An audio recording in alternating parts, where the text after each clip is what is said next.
Notification వచ్చింది. ఎన్నికల పర్వం స్టార్ట్ అయింది. జూబ్లీహిల్స్ బైపోల్ ప్రచారం హీట్ క్రియేట్ చేస్తోంది. అందరికంటే ముందే అభ్యర్థిని ప్రకటించి ప్రచారంలో ఓ అడుగు ముందే ఉంది బీఆర్ఎస్. అయితే బై ఎలక్షన్ లో బీఆర్ఎస్ గెలిస్తే ఏమైనా జరగచ్చంటూ కేటీఆర్ చేసిన వ్యాఖ్యలు చర్చకి దారితీస్తున్నాయి. జూబ్లీహిల్స్ ఎన్నికల్లో గెలుపోటములు తెలంగాణ రాజకీయాల్లో పెను మార్పులు తీసుకొస్తాయా? బైపోల్లో కాంగ్రెస్ ఓడిపోతే పొలిటికల్ సిచ్యువేషన్ మారబోతుందా? కేటీఆర్ అన్నట్టుగా ఉప ఎన్నిక ఫలితం రాష్ట్ర రాజకీయాలని ప్రభావితం చేయబోతోందా? రసవత్తరంగా జూబ్లీహిల్స్ ఉప ఎన్నిక రాజకీయం. బై ఎలక్షన్ ను ప్రతిష్టాత్మకంగా తీసుకుంటున్న కాంగ్రెస్ బీఆర్ఎస్. జూబ్లీహిల్స్ లో గెలిస్తే 2 ఏళ్ల వరకు ఆగాల్సిన అవసరం లేదన్న కేటీఆర్. జూబ్లీహిల్స్ లో బీఆర్ఎస్ గెలుపుతో రాష్ట్రంలో ఏమైనా జరగొచ్చన్న కేటీఆర్. తెలంగాణలో జూబ్లీహిల్స్ ఉప ఎన్నిక రాజకీయం వేడెక్కుతోంది. అధికార కాంగ్రెస్, ప్రతిపక్ష బీఆర్ఎస్, బీజేపీ పార్టీలు జూబ్లీహిల్స్ బైపోల్ ను ప్రతిష్టాత్మకంగా తీసుకున్నాయి. కాంగ్రెస్, బీఆర్ఎస్ అయితే ఎత్తుకు పై ఎత్తులు వేస్తున్నాయి. జూబ్లీహిల్స్ నియోజకవర్గం సిట్టింగ్ స్థానం కావడంతో బీఆర్ఎస్ ఈ ఉప ఎన్నికను సీరియస్ గా తీసుకుంది. తమ సీటును తిరిగి గెలిచి తీరాలనే ప్లాన్ తో గ్రౌండ్ లోకి దిగింది. బీఆర్ఎస్ అధినేత కేసీఆర్ డైరెక్షన్ లో గెలుపే లక్ష్యంగా పనిచేస్తోంది గులాబీ దళం.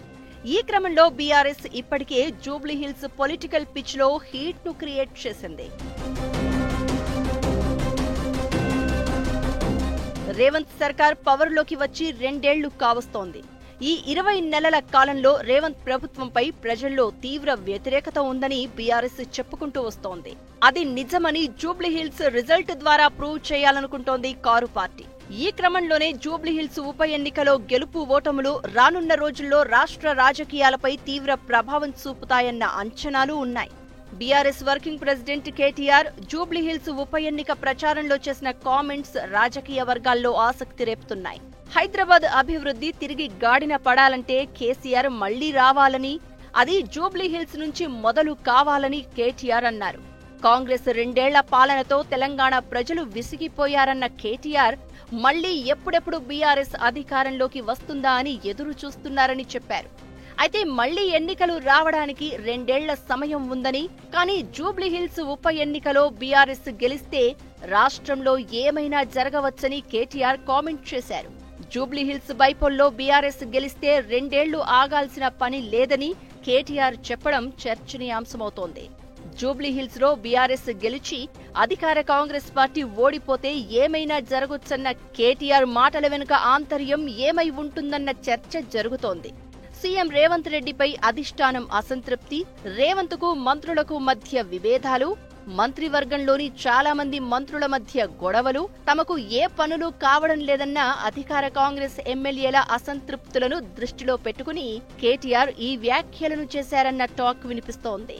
అధికారంలో ఉండి కూడా కాంగ్రెస్ జూబ్లీహిల్స్ ఉప ఎన్నికలో గెలవలేకపోతే అది ఆ పార్టీపైన, ప్రభుత్వంపైన తీవ్ర ప్రభావం చూపడం ఖాయమన్న అభిప్రాయాలు వ్యక్తమవుతున్నాయి.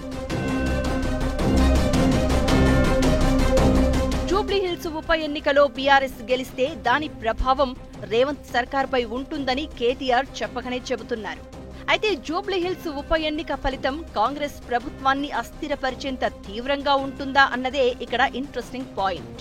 ఎందుకంటే జూబ్లీహిల్స్ ఉప ఎన్నికలో బీఆర్ఎస్ గెలిస్తే కాంగ్రెస్ పాలనతో విసిగిపోయిన ప్రజలు 2 ఏళ్ల వరకు ఎదురు చూడాల్సిన అవసరం లేదని, అంతలో ఏమైనా జరగొచ్చని, పరోక్షంగా రేవంత్ సర్కార్ పడిపోయినా ఆశ్చర్యపోనక్కర్లేదన్నట్లుగా కేటీఆర్ కామెంట్ చేశారు అన్న టాక్ వినిపిస్తోంది. అందుకే సీఎం రేవంత్ రెడ్డి, కాంగ్రెస్ పార్టీ జూబ్లీహిల్స్ ఉప ఎన్నికను అత్యంత ప్రతిష్టాత్మకంగా తీసుకున్నారని చెప్తున్నారు.